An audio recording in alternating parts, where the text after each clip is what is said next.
My name is Deborah Martin. I am an intuitive energy healer and Windbridge Institute certified research medium. 2 of my 3 near-death experiences were out of body. Princess Diana's death was my first near-death experience. Out with my companions, we watched the news on TV. The shock froze us. After that, I felt hesitant to drive my friend's car that night. My buddies dismissed my feelings as exaggerating. I felt like something was wrong as a single mother of 3. Regardless, I entered a 2-door sports car trunk. While in the slower lane of the highway, a windowless van appeared in the faster lane. A horrific event was about to happen, like a vision. The concept made me fear the worst. Not now, I have 3 kids. I felt something was wrong, but I couldn't pinpoint it. Before I could think that, we were hit.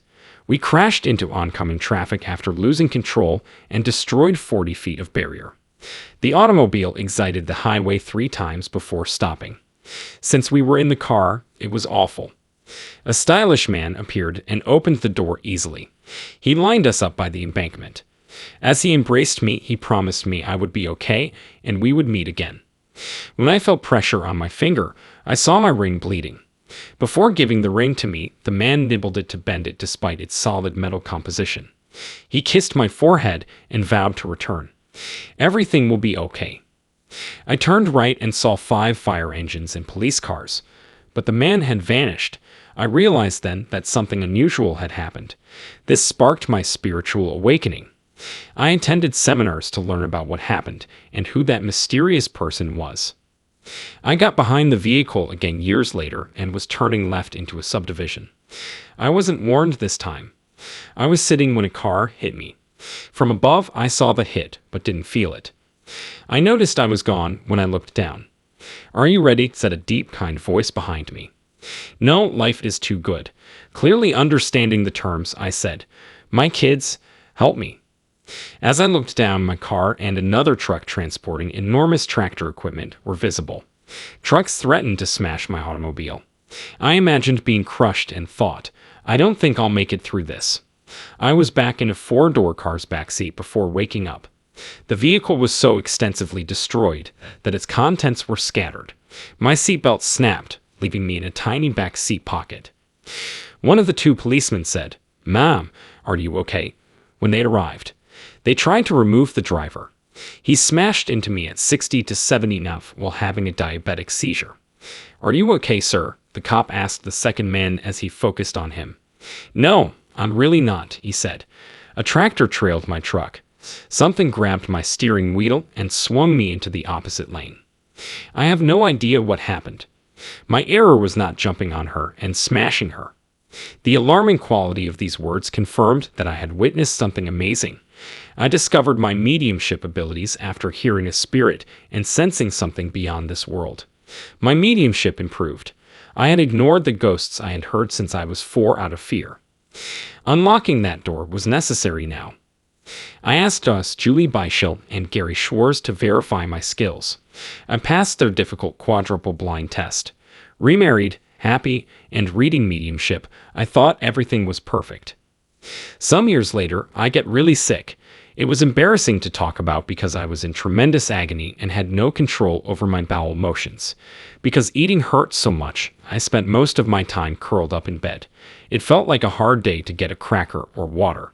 A fast helped me lose 80 pounds.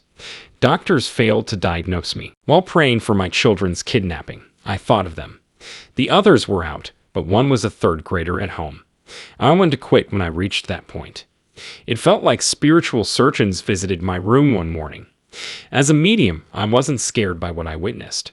They looked like doctors, and I could feel their support while not knowing what they would do. I was operated on near my pancreas. My pain was excruciating. I told myself, "Deborah, you must suffer. God sent this to heal you." I learned I had to separate my brain and body to feel the pain. My spirit left my body as I breathed deeply. Till I stopped, I felt like I was floating. I was wrapped in whiteness like a cloud. Okay, I'm alone now. The pain had eased, but I could only think, what do I do next? A beautiful robed person with arms spread arrived before me unexpectedly. I thought it was God, who appears in many forms. I knew it was from God because I felt unconditional love like we don't on earth. My hair drooped over his arms as he hugged me. Wow, I must be really sick if he carries me. My corpse was lifted onto a light beam by him. A beautiful snow-white-like coffin was next to the light beam. I wondered if I could just try. I knew entering the casket would kill me, so I didn't. After then, God took me to a magnificent dome-shaped location. Why did we have to enter the dome to hear what we were saying? He said no one else in the universe could hear us.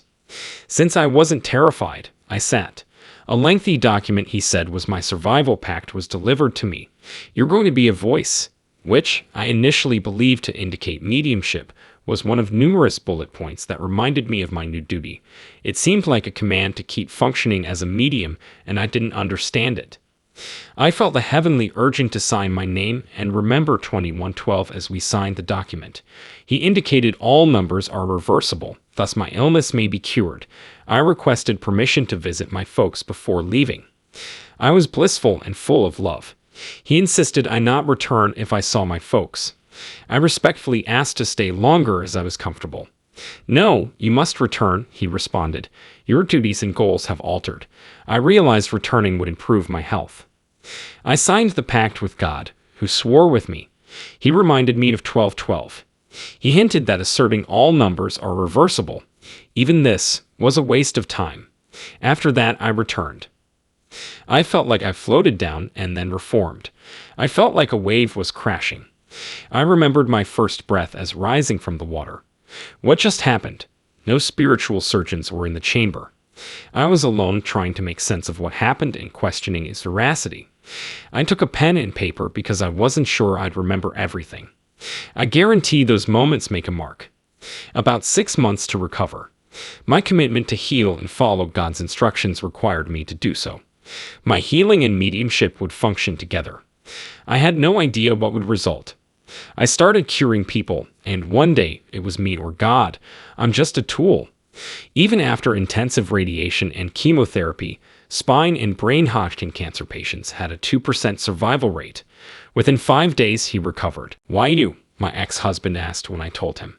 Uncertain, I replied. I was chosen for this duty. Everything I'd worked for fell apart when he couldn't handle this project size. I now realize that God was molding me to accept this truth. Their presence in my individual or group therapy sessions is captivating. How it works, I can photograph anyone worldwide. Some people talk about their problems, but others don't. I represent them in that session and pray that God would heal them. I will represent you. Now I recognize that the words that travel through me are for you, even if I don't understand them. I used to think my mediumship was involved. These are God's messages for you. After the therapeutic treatment, I can explain. Spiritual surgeons often enter the room when we work, much like when they found me. There may be several depending on the repair's complexity. I also saw nurses entering. With my eyes closed, I narrate what I see, feel, and witness. I accompany others on spiritual expeditions where they may visit deceased loved ones or converse to God in my out-of-body experiences. Amazingly, much happens in one session.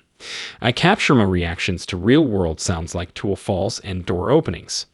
These noises are often corroborated by my clients. I talk to God, doctors, nurses, and patients. A cancer patient with an uncertain prognosis attended the healing session. I never appear on camera during our sessions because we record remotely. Both of us are in our holy places. Sometimes customers share my feelings. Spiritual medication may leave them exhausted. This may cause some to cry, nod off, or feel a surge of vitality. During one session, I saw a woman before God and felt convinced he would speak to her. A mirror in front of her showed a small girl. I wondered who the girl was until I recognized her. When she was 7, God told her her mother was terminally ill and her father was upset with her. Her father took her outdoors and slaughtered her babies shortly after they arrived. As I described my visions and sights, I told myself to believe what I stated. Every time I thought about how profound the session was, I said, "Wow, that's deep." I would know she would listen to the recording if I sent it. She replied to Deborah, "I had forgotten about this," by email. I remember everything you described from that age, but I pushed it aside. That was the key, and I'm fine. Hiking and enjoying life continue. Daily, people experience life-changing situations. Every session is a new adventure, so you never know what to expect.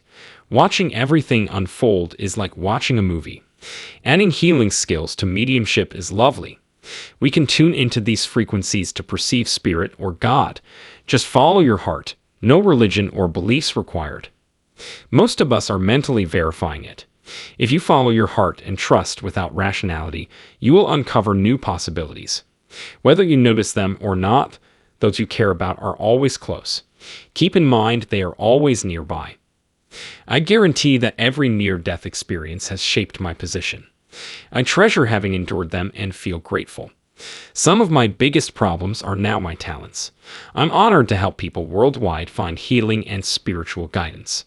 The things I went through defined me.